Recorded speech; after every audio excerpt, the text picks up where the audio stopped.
Hi guys, part two. So fast forward, my mom met this wonderful guy. She got married, got a house, and got a place, and she decided she wanted me to come live with her and no longer live with Henry anymore.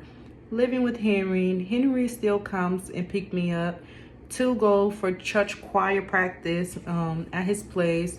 So this one particular day, Henry came to pick me up from my mother house, and I didn't want to go with him. He knows that I hated going with him. So every time he gets me, he will make sure to get Benty first. He will make sure to pick Benty up first.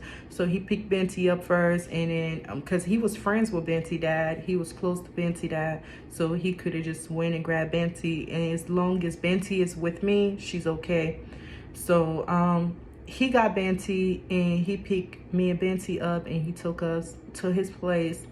And Henry was trying to also molest Benty because I would sleep in a bed with him and Benty would sleep. Sometimes she don't know what's going on, so she would sleep like between us.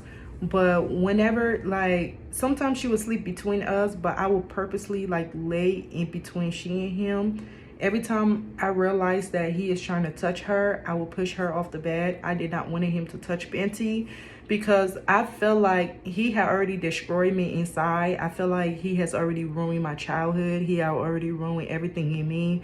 So, and my family don't care, but Benty has a family that love and care about her.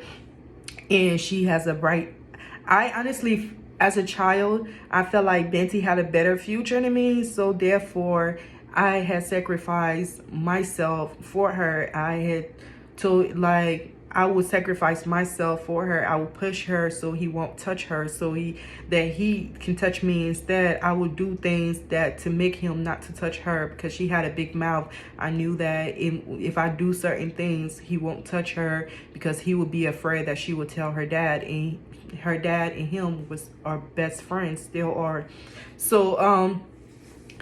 So Benty and me were like close. So this particular day I went over to Henry's house. He did everything he normally do.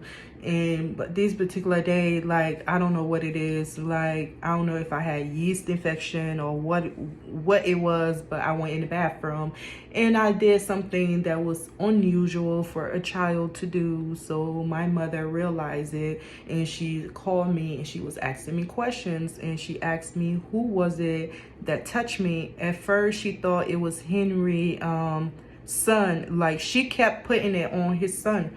And she kept saying, is it his son? Is it his son? I'm like, no, that's not his son. It was Henry, the one who